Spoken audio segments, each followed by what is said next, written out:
네, 오늘은 5월 17일입니다. 내일은 우리 민족의 역사에서 큰 일이 있었던 5월 18일, 이 5.18 광주항쟁의 45주기가 되는 날입니다. 그때 신군부 세력이 광주의 무고한 시민들을, 또 이건 광주의 시민들을 학살하려고 했던 게 아니죠.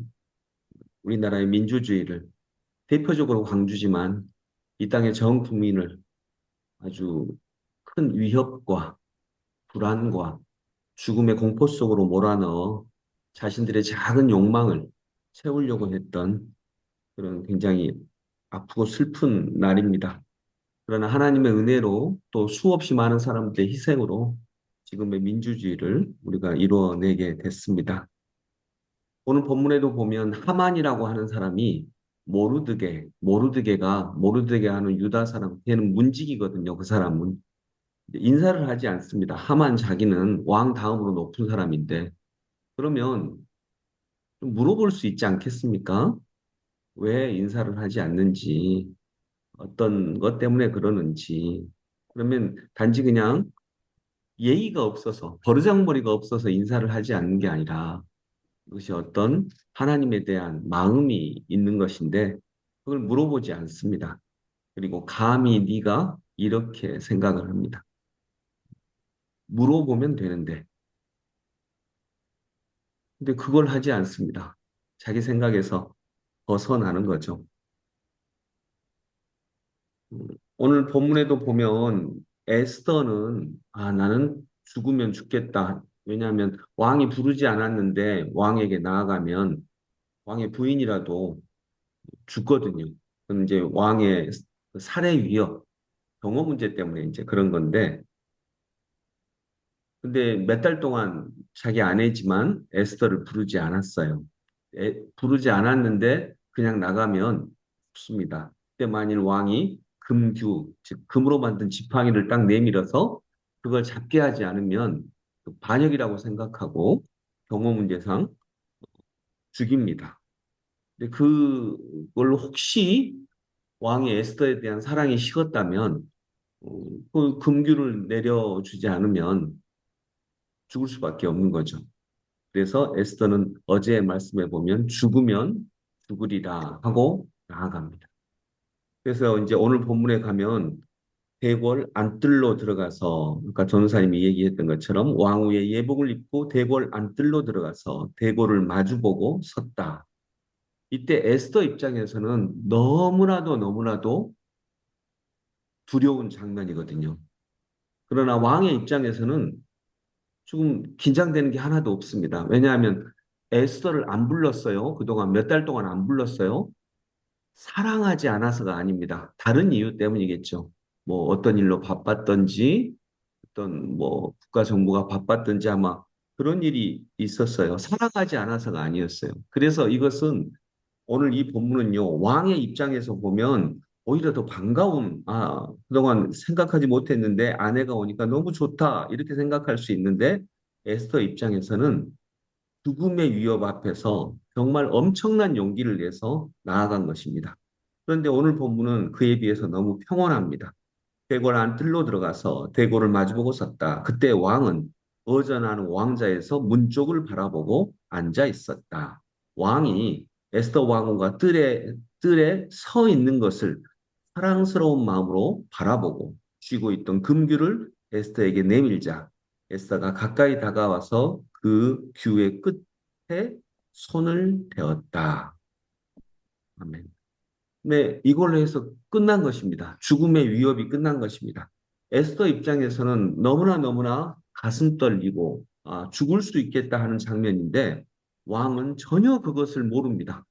에스더가 어떤 마음으로 나왔는지, 어떤 마음으로 내가 죽으면 죽겠다라고 죽음을 각오하고 나온 걸음인지를 전혀 눈치채지 못하고 있는 것입니다. 그러나 에스더 입장에서는 목숨을 걸고 나온 것입니다. 그런데 오히려 에스더 왕후에게 왕은 그러죠. 무슨 일로 내게 오셨소? 당신이 요청한다면 나라의 절반이라도 내가 주겠소. 너무나 큰 사랑을 보여주는 것입니다. 여러분, 우리도 주님께 나아가는 것이 아마 이런 모습이 아닐까 합니다. 왜냐하면 우리는 다 한계가 있고 부끄러운 사람이거든요. 연약한 사람이고 죄가 있습니다. 그래서 우리는 주님 앞에 나아간다는 것이 두렵고 떨리는 일일 수 있습니다. 구약에는 하나님을 바라보면 하나님을 보게 되면 죽는다라고 하는 건데 그건 그만큼 하나님은 인간이 바라보기에 적절치 않은 분이시다. 너무나 거룩하신 분이시다라고 하는 것입니다. 그래서 우리는 두렵고 떨리는 마음으로 나아갑니다. 아, 내가 정말 죽을 수도 있겠다. 그런 마음으로 나아갑니다. 그런데 정작 하나님은 나를 맞아주십니다. 누가복음 15장에 이런 말씀이 있죠. 어, 방탕한 아들이 허랑방탕하게 살다가 너무 먹고 살기가 힘들고 이제 아버지가 주신 재산을 다 버려가지고 이제 거기서 일을 하며 사는데 그것도 돼지 주엽열매도 먹지 못할 만큼 너무 힘듭니다. 그때 아들은 그렇게 생각하죠. 아, 아버지 집으로 돌아가야 되겠다. 나는 이제 아버지의 아들이라고 말할 자격이 없다. 내가 얼마나 죄를 많이 지었는데 아버지한테 나를 품꾼 중에 하나로, 하인 중에 하나로라도 나를 좀 써달라고 얘기를 해야겠다. 그리고 그런 두렵고 떨리는 마음으로 나아갑니다. 진짜 하인이 될 각오를 하고 간 것입니다. 그런데 여러분, 여러분 다 아시다시피 아버지는 어떻게 맞아주셨나요? 네, 너는 오늘부터 내 하인해. 그랬나요? 너는 내 왼발, 하인 될 자격도 없는 놈이야. 그렇게 얘기해도 할 말이 없는데 그렇게 했나요? 어떻게 맞아주셨죠? 왼발로. 네, 그냥 막 달려와서 안아주는 거예요. 죽었던 내 아들이 다시 돌아왔다. 오늘 이 본문처럼 당신에게라면 나라의 절반이라도 떼어주겠소. 이렇게 말하는 거죠. 야, 너는 내 아들이야. 내 유산의 절반, 형이 있으니까 내 유산의 절반이라도 너에게 줄 거야. 우리가 하나님께 돌아갈 때 하나님은 바로 이렇게 우리를 맞아주십니다. 우리는 두렵고 떨리는 마음으로, 걱정되는 마음으로 가는데 하나님은 우리에게 주실 사랑을 다 준비하고 계십니다. 그러니까 우리가 비록 부끄러운 마음이더라도 마음껏 또 정말 아름답게 편한 마음으로 사랑의 마음으로 주님께 돌아가시는 주님께로 항상 나아가는 저희들이 되기를 소망합니다. 아멘. 하나님은 그렇게 우리를 아름답게 정말 큰 사랑으로 받아주십니다. 음, 아마 이 나라도 하나님께서 결국 그렇게 우리 그리스도인들의 정직한 기도를 통해서 그렇게 받아주시리라 믿습니다. 아멘. 기도하겠습니다. 아버지 하나님, 우리를 값없이 큰 은혜로 받아주시니 감사를 드립니다. 에스더 왕후는 죽음을 각오하고 나갔습니다. 그런데 오늘의 본문은 그런 긴장감이 전혀 없이 그냥 너무나도 사랑스럽게 왕은 에스더를 맞이합니다. 그리고 오히려 나라의 절반이라도 당신에게 주겠소 하고 품고 있던 놀라운 사랑을 오히려 표현합니다. 우리에게 하나님이 그런 분이심을 믿습니다. 우리는 아멘. 두렵고 떨리는 마음으로 하나님께 나아갈 수 있습니다. 내가 하나님께 나아갈 수 없는 부끄러운 존재라는 것을 나는 알기 때문입니다. 그런데 하나님은 오히려 달려와서 맞아주십니다. 내 죽었던 아들이 다시 돌아왔다라고 나를 그냥 값없이 안아주십니다.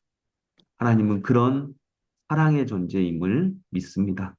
아멘. 그래서 우리가 세상 속에서 죄를 짓고 또 둘째 아들처럼 허랑방탕하여 아버지의 뜻에서 벗어난 삶을 살았더라도 오늘 다시 한번 아버지께로 마음을 돌리고 돌아가는 저희들의 걸음이 되게 하여 주옵소서. 그랬을 때에 내 생각과는 전혀 다르게 나를 너무나도 크게 사랑하시는 하나님의 사랑이 오히려 드러날 줄로 믿습니다. 아멘. 그냥 평범하게 아버지 집에 살았을 때에는 감히 느끼지 못했던 그 놀라운 사랑이 내가 죄를 짓고 부끄러운 모습으로 돌아갈 때 오히려 달려오시는 그 걸음을 느낄 수 있을 것입니다. 주님, 그 사랑을 오늘도 주님 안에서 보게 하여 주옵소서. 아멘. 5.18을 통해서 이 땅에 오히려 가장 좋은 민주주의를 선물해 주신 것처럼 오늘 5.18의 희생자들을 그런 마음으로 감사하고 그들에게 고마워하는 마음으로 오늘 내일 주말을 보내는 저희들 되게 하옵소서. 예수 그리스도 이름으로 기도드립니다. 네. 아멘.